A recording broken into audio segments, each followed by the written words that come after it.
UKLO 1 year masters. No IELTS required up to 5 years visa. High visa success rate. శ్రీన్ గారు చెప్పడం clear గా చెప్పారు.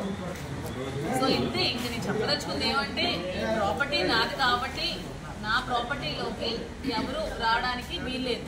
Without my permission trust process ఎవరు కూడా నా ఇంటి లోపలికి రావడానికి వీల్లేదని కోరుకుంటున్నాను. ఇదంతా ప్లాన్ ప్రకారం చేసినట్టు కనిపించట్లేదు.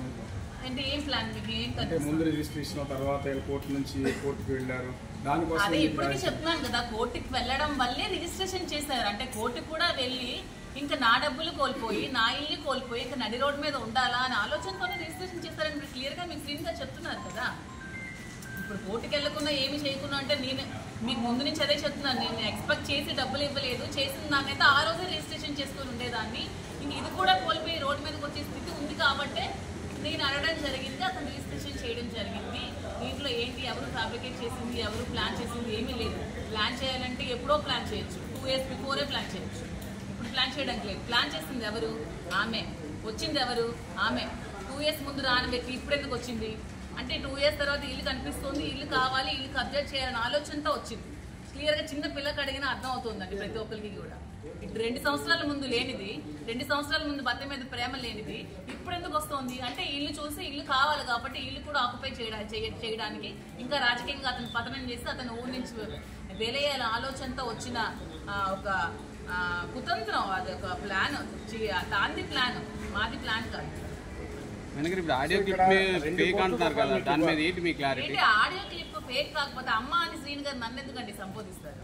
అసలు అందులోనే క్లియర్ గా ఉంది వాళ్ళు ఎవరో మిమిక్రీ చేశారో ఫ్యాబ్రికేట్ చేశారో నాకు తెలియదు.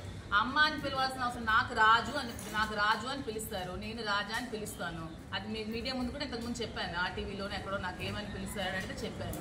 సో అమ్మ అని నాకు పిలవాల్సిన అవసరం లేదు, అక్కడే తెలిసిపోతుంది. తర్వాత ఎవరి ఫోన్ కాల్ నుంచో నేనెందుకు మాట్లాడితే నా ఫోన్ నుంచి నేనే మాట్లాడతాను శ్రీన్ గారితో. ఎవరు ఫోన్ చేసి నేను ఎందుకు మాట్లాడతాను? నా ఫోన్ నుంచి ఏమైనా ఫోన్ కాల్ ఉందా శ్రీన్ గారి నంబర్కి? అది ఎవరి కాల్ నుంచి వెళ్ళిందో ఎవరు వెళ్ళిందో నాకైతే తెలియదు.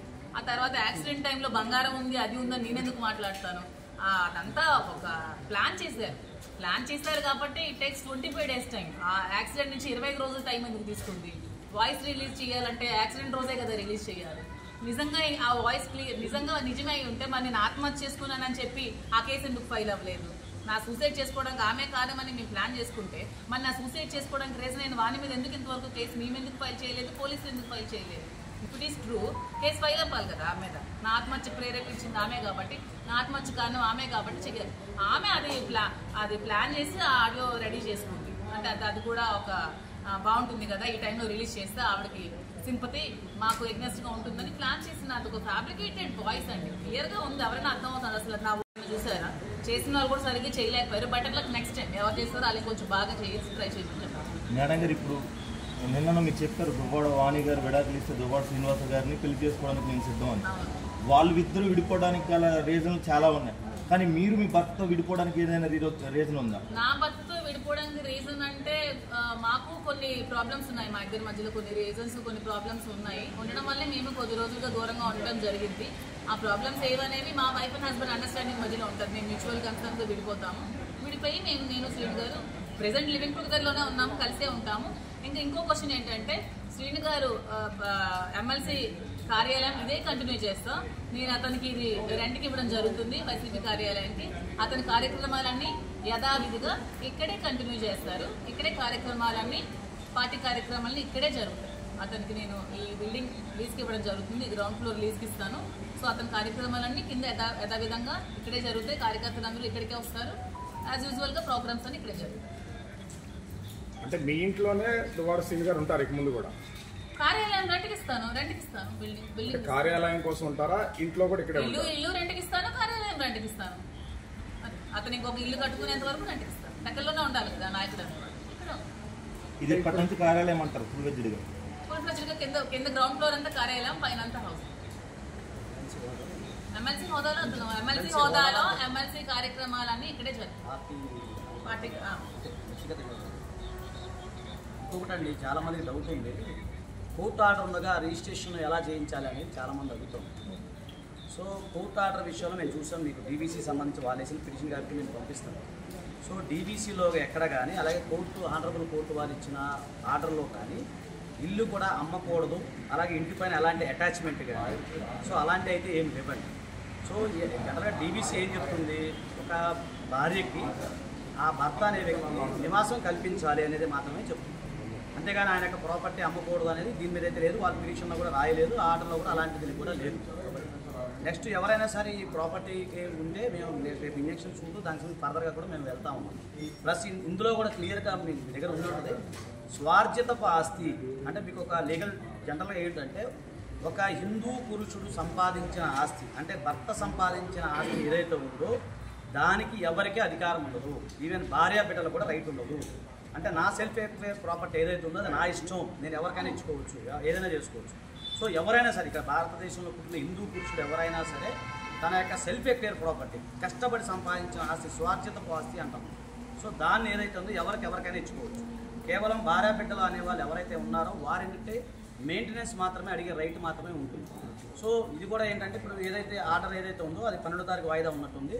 దాని అవసరమైతే మెయింటెనెన్స్ కింద అంటే ఇప్పుడు నివాసం లేదు కాబట్టి దాని అవసరమైతే ఆయన కోర్టు వారి దృష్టికి ఏంటంటే నాకు మెయింటెనెన్స్ లేదు కాబట్టి నేను దాని మెయింటెనెన్స్ పరంగా ఎంతో కొంత మెయింటెనెన్స్ ఇవ్వగలుగుతానని చెప్పడం జరుగుతుంది.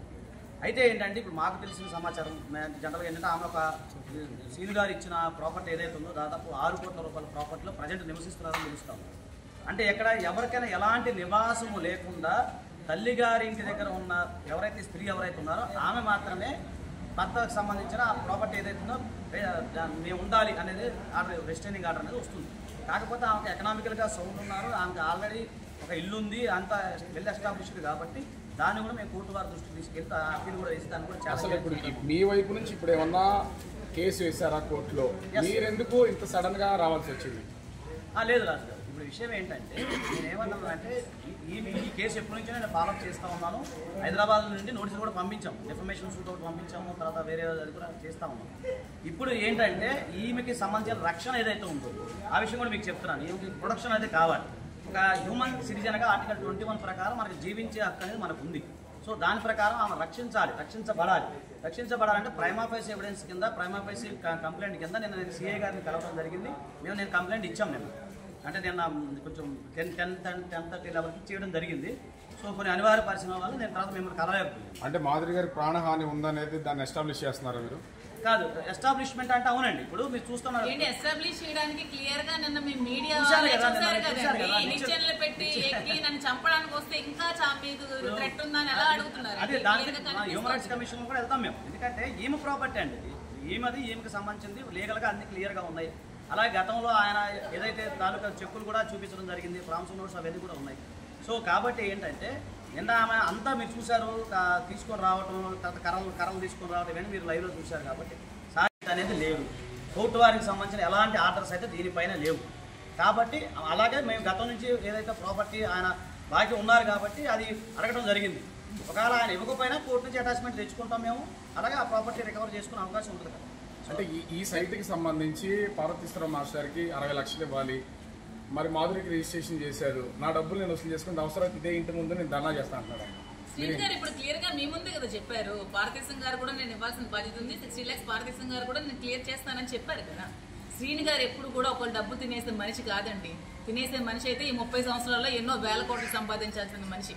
సో అతను ఎవరి డబ్బులు తినాల్సిన అవసరం లేదు. ఆ ఆలోచనతోనే నాకు నా డబ్బులు ఉంచుకోవడే ఉద్దేశం లేకనే నాకు రిజిస్ట్రేషన్ చేశారు. అలాగే పార్థివ్ గారు కూడా 60 లక్షలు క్లియర్ చేసేస్తారు, అంతే. అతను కూడా క్లియర్ చేసేస్తారు, ఎవరి డబ్బులు ఉంచుకోవాల్సిన అవసరం ఎవరికి లేదు. ఇప్పుడు నెల రోజుల నుంచి మీ మీద ఒక క్యారెక్టర్ అసోసియేషన్ జరుగుతుంది, దాని మీద ఏమన్నా కోర్టుకి వెళ్ళేది ఎట్లాంటిది ఏమన్నా? డిఫమేషన్ ఆల్రెడీ వేసి ఆమెకు ఆల్రెడీ పంపించారండి, నోటీస్ పంపించారు, ఆమె నోటీస్ రిసీవ్ చేసుకున్నారు. రిప్లై కోసం వెయిట్ చేస్తాం, సమయం ఉంటుంది కదా సార్, నోటీస్కి రిప్లై ఉంటుంది కదా, దాన్ని బట్టి చూసి అది చేస్తాం. కొన్ని వేరే ఛానల్ 2 కోట్లు ఎలాగొచ్చాయండి మీకు తెలియదు అండి. మా మామ ఏంటో మా ఆయన ఏంటో మాకేం ఆస్తులు ఉన్నాయో మీకు తెలియదు, ఆమెకు బొరలేదు, మీ అందరికీ ఉంటుందా? కాదు మహిళలకు సంబంధించి ఇన్కమ్ ట్యాక్స్ మీకు తెలియదు కదా. ఇన్కమ్ ట్యాక్స్ లో రిటర్న్స్ కూడా ఫైల్ చేశాను, ఫైల్ చేశాను, నా రిటర్న్స్ కూడా చూసుకోవచ్చు. నేను శ్రీ వెంకటేశ్వర ట్రాన్స్పోర్ట్ అని ఇన్ఫ్రా కూడా నడిపాను, కాంట్రాక్ట్ వర్క్స్ చేశాను, రియల్ ఎస్టేట్ చేశాను, మెరైన్ ఇంజనీర్ తాను. నాకు నెల డబ్బులు పంపిస్తారు, మాకు డబ్బులు కొదవలేదు, బంగారానికి కొదవలేదు, ఆస్తులకు కొదవలేదు. అది అందరికీ టెక్కల్ ప్రజలు కూడా అందరికీ తెలుసు. ఆమెకు బుర్ర తక్కువ అయితే అది మరి నేను చెప్పలేను. డబ్బులు ఎలాగొచ్చాయి, ఏం చేసాయి అంటే నేను డబ్బులు ఎలాగొచ్చాయని ఆమెకు అన్ని నా అకౌంట్ డీటెయిల్స్ అవన్నీ చూపించాలా ఏంటో మరి. ఒకటే మీరు అన్నట్టుగానమ్మా, ఇప్పుడు ప్రాపర్టీ ఏదైతే 2CR ఏదైతే ఉందో దఫాలుగా ఇచ్చారు కానీ ఒకేసారి ఇవ్వలేదు కదా సార్. ఆమె ఇచ్చుకుంటూ వస్తా ఉన్నారు, ఆ సందర్భాన్ని బట్టి ఇచ్చుకుంటూ నేను ఇచ్చింది 200 కోట్లు కాదండి, ఆఫ్టర్ 2 కోట్లు కూడా తల్లిదండ్రుల నుంచి వచ్చిన మీకు స్త్రీధనం అదే అంటున్నాను. నా తల్లిదండ్రుల నుంచి వచ్చిన ఆస్తులు ఉన్నాయి, నా కష్టవారి నుంచి వచ్చిన ఆస్తులు ఉన్నాయి, నేను వ్యాపారం చేసుకున్న ఆస్తులు ఉన్నాయి, నేను సంపాదించుకున్న ఆస్తులు ఉన్నాయి, మా ఫ్యామిలీ ఆస్తులు ఉన్నాయి. ఆఫ్టర్ ఆల్ ఒక 2 crores కి అసలు పాయింట్ చేయడం అంటే సారీ 2 crores ఆమెకి ఎక్కువై ఉండొచ్చు. అంటే అది కొంచెం వాళ్ళకి నాకు తెలిసి రాఘవరావు 300 రూపాయలు ఎక్కువ అంటారు. అంటే మరి అందుకనే 300 రూపాయలు ఇచ్చాను అల్లుడు చెప్పుకున్నాడు అంటే వాళ్ళ బతుకు 300 రూపీస్ దగ్గర ఆగిపోయింది కాబట్టి, అలాంటి ముష్టి బ్రతుకులు కాబట్టి 2 crores అనేవి ఆమెకి ఎక్కువ అవ్వచ్చు, మాకైతే ఎక్కువ కాదు. 2 crores అనేది నాకు చాలా లిటిల్ అమౌంట్. ఇప్పుడు దానికి సంబంధించి ఏదంటే లేదంటే దఫాలుగా ఇవ్వడం జరిగిందండి, ఒకేసారి కాదు. ఒక 2 years నుంచి ఆమె ఉన్నప్పుడు అడిగినప్పుడు ఇచ్చుకుంటూ రావడం జరిగింది. దానికి సంబంధించి ఆయన కూడా అదే సేమ్ కూడా ఆయన నిజాయితీగా ప్రామిస్ నోట్స్ అన్ని కూడా రాయడం జరిగింది. మేము అఫీషియల్ గా రిటర్న్స్ కూడా ఇన్కమ్ ట్యాక్స్ రిటర్న్స్ అన్ని ఫైల్ చేసుకుని యాజ్ పర్ గవర్నమెంట్ ట్యాక్స్ కట్టుకొని నేను అఫీషియల్ గా రిటర్న్స్ ఫైల్ చేసుకుని ఉన్నానండి. I'm tax payer. Hit TV app ని డౌన్లోడ్ చేసుకోండి. ఇందులో short news, live news, entertainment movies అన్ని అవైలబుల్ గా ఉన్నాయి. Please download hit TV app. Hit TV app ని ఫ్రీగా డౌన్లోడ్ చేసుకోండి.